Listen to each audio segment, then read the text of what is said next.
In the late shadow of the Cold War, when video stores glowed like neon-lit confessionals, there were action films that didn't just entertain, they trespassed. They crossed into a future of broken cities, rogue experiments, and weaponized bodies, where justice was outsourced to aliens, corporations, and machines that were never meant to care if we survived. Most people remember the polished blockbusters, the posters that filled multiplex walls. But there was another shelf, lower, darker, where the covers were too strange, too brutal, too honest about what might be coming.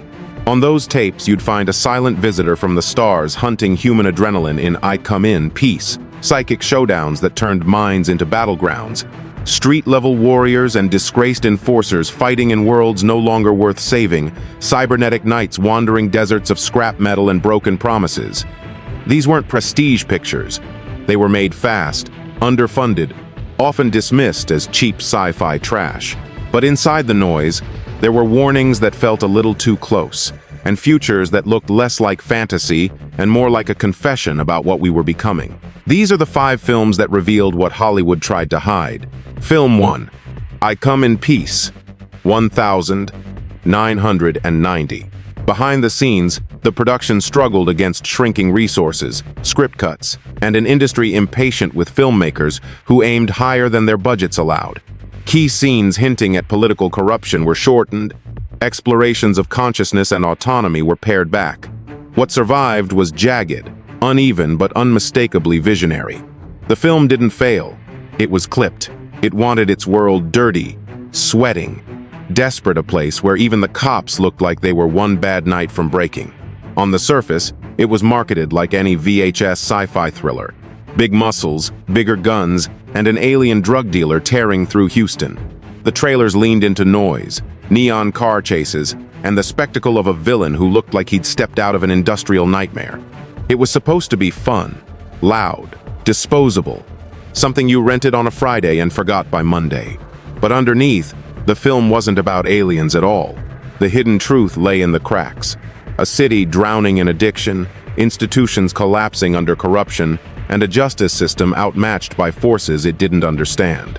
The alien was just a metaphor for the things the era couldn't explain: the rise of synthetic drugs, the fear of strangers, the sense that humanity was losing control of its own creations.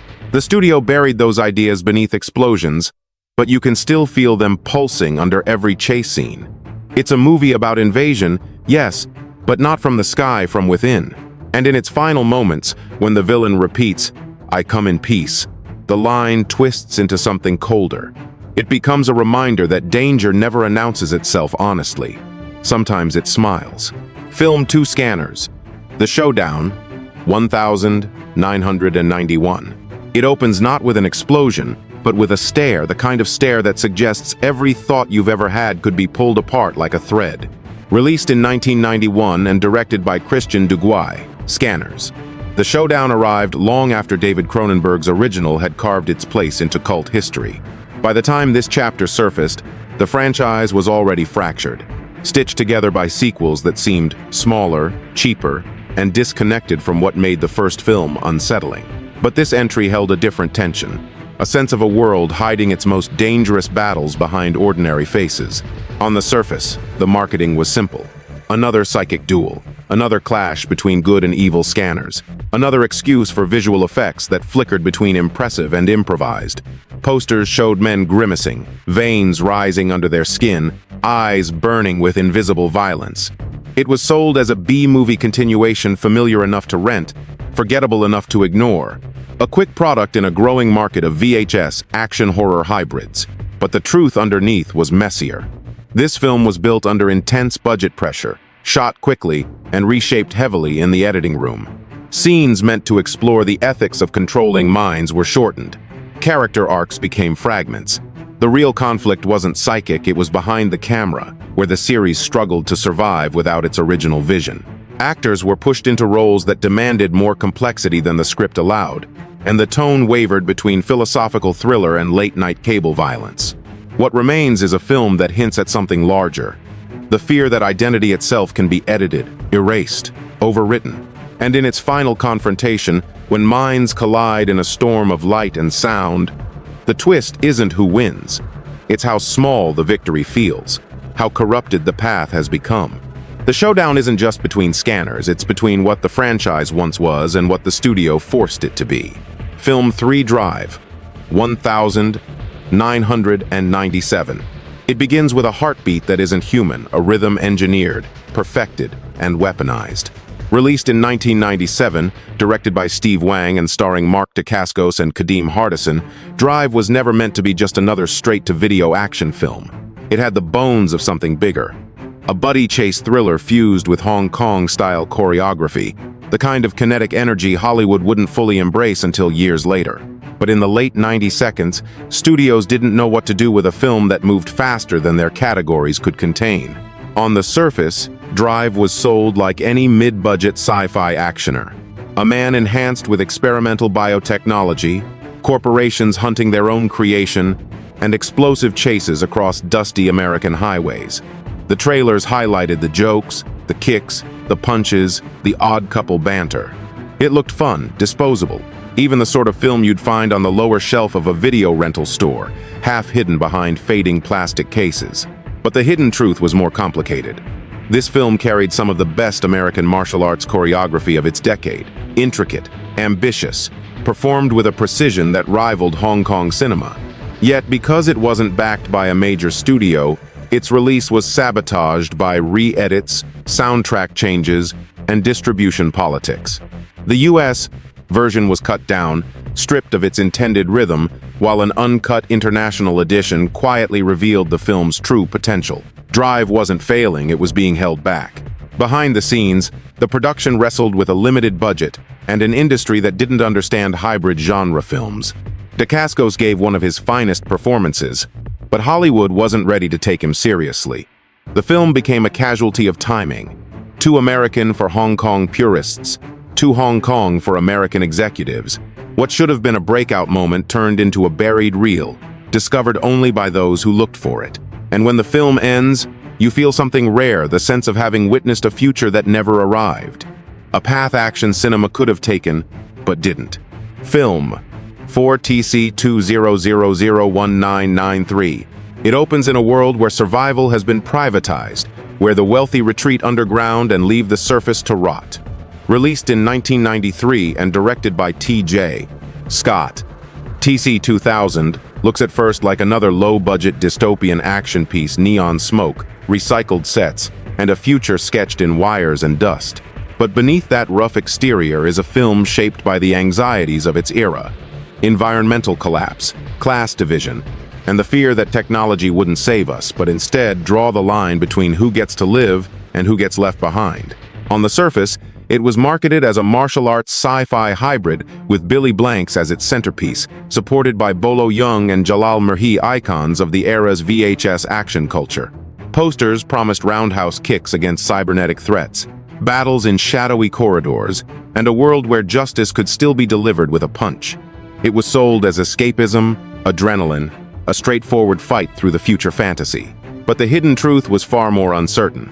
The film was built on an ambitious script that the budget simply couldn't support. Entire sequences were restructured mid-shoot.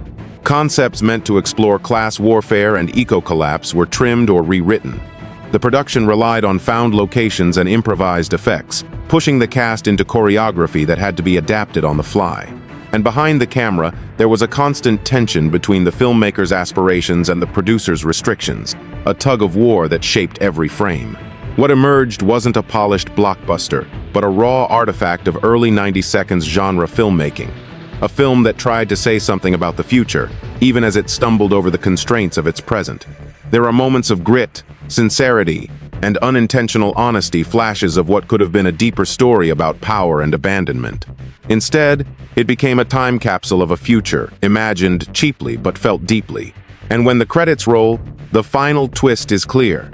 The most dangerous systems aren't the machines, but the people who choose who gets protected and who doesn't. Film 5 Nights, 1993. It begins in silence, the kind of silence that follows the collapse of entire civilizations. Released in 1993 and directed by Albert Pune, Nights unfolds in a wasteland where humanity has been reduced to scattered tribes, hunted by cyborgs who drink human blood for power. It sounds strange, even excessive, But Pune was never interested in fitting into Hollywood's expectations. He preferred worlds broken beyond repair, where technology had outlived morality and survival meant confronting the ruins of what humanity once was. On the surface, Knights looked like another post-apocalyptic martial arts experiment. The marketing leaned heavily on the presence of Kathy Long, a real-life world champion kickboxer, and the imposing frame of Lance Henriksen as a villainous cyborg leader. Posters showed dust storms, steel limbs, and stark desert battles with swords gleaming in the sunday. It was pitched as a fusion of Mad Max energy and martial arts spectacle, the kind of film designed to catch your eye in a video store aisle. But behind that exterior lay the truth of Albert Pune's filmmaking. Ambitious visions trapped inside restrictive budgets. Knights was shot in remote locations with minimal resources, relying on raw landscapes and physical performances to create a world the production could never afford to build. Scenes meant to deepen the lore were shortened or left implied. Entire subplots existed only in early drafts. Yet within those limitations, the cast poured everything they had: Kathy Long's physical intensity, Henriksen's eerie calm, and Pune's conviction that even a dying world could feel mythic. In the cracks of the film, you find its real core. Not a battle of humans versus machines, but a reflection on resilience. It's about bodies pushed to their limit, souls refusing to break, and the lonely heroism of standing against a future designed to erase you. The studio couldn't market that. The audience never got to hear it. But it's there buried beneath the sand and steel. And by the end, when the lone warrior walks away from the wreckage, you understand the quiet truth Pune was chasing. Sometimes the most human thing left in a ruined world is the refusal to surrender to it. Bonus fact: the hidden blueprint of low-budget futures. There is a film that never quite fit anywhere too strange for mainstream shelves, too ambitious for the budgets it was given, and too honest about its world to be dismissed. It was released in the early 90s, when video stores were drowning in cheap sci-fi experiments. Yet this one carried something different. A design for the future that Hollywood didn't want to acknowledge. The film was Nemesis, 1992. Albert Pune's cybertech fever dream, a maze of androids, implants, betrayals, and collapsing identities, and it became the unspoken blueprint for dozens of films that followed, including many on this list. On the surface, Nemesis was sold as a gritty chase movie with guns, leather trench coats, and cyborg assassins stalking a wounded cop across a fractured society. The trailer emphasized explosions and neon-lit shootouts, making it seem like another disposable VHS thrill ride. Audiences renting it expected noise, action, and the kind of future where machines always look like villains. But beneath the dust and gunfire, the film whispered a quieter warning, one about surveillance, body modification, and the blurring line between human memory and manufactured truth. Pune's story suggested a world where identity could be edited, overwritten, or stolen, where the self was no longer a fact but a negotiation. Long before cyberpunk became a mainstream aesthetic, this film was already grappling with questions that felt dangerous for its time. Behind the scenes, the production struggled against shrinking resources, script cuts, and an industry impatient with filmmakers who aimed higher than their budgets allowed. Key scenes hinting at political corruption were shortened, explorations of consciousness and autonomy were pared back. What survived was jagged, uneven but unmistakably visionary. The film didn't fail, it was clipped. And in that sense, it mirrors the fate of every movie in this episode. Stories that reached for something larger but were trimmed into something safer. Their potential wasn't lost, it was hidden. Some films fail on screen, others were never even allowed to fail. When you step back from these 5 films, a pattern begins to form a kind of shadow blueprint for a future that Hollywood never wanted to put on posters. These weren't polished blockbusters with sprawling budgets or armies of executives smoothing every line. They were rough, improvised, imperfect. They shook under the weight of ambition and cracked under the reality of budget limits. But through those cracks, something honest slipped out. In I Come in Peace, the invader wasn't the alien, it was the fear of losing control in a world already drowning. Scanners. The Showdown revealed a franchise fighting against the erosion of its own identity. Drive showed how brilliance could be ignored simply because it didn't fit into the system's neat boxes. TC-2000 tried to speak about class and collapse long before those anxieties became mainstream. And Knights captured the quiet determination of a world already fallen apart, where resilience mattered more than spectacle. Each film told a story that the surface tried to hide. Each one carried a truth that studios trimmed, rewrote, or buried beneath explosions and neon. But the truth survived in the choreography, in the silences, in the scraps of world building that felt a little too real. These weren't just films about the future. They were warnings about the present that made them. And now the question falls to you not as a viewer, but as someone standing in the glow of a screen decades later. What other films did the world overlook? What stories were cut down before they had a chance to speak? And how many futures were whispered into existence, only to be forgotten on the lower shelf of a video store? Real secrets, where the truth was always in the edit.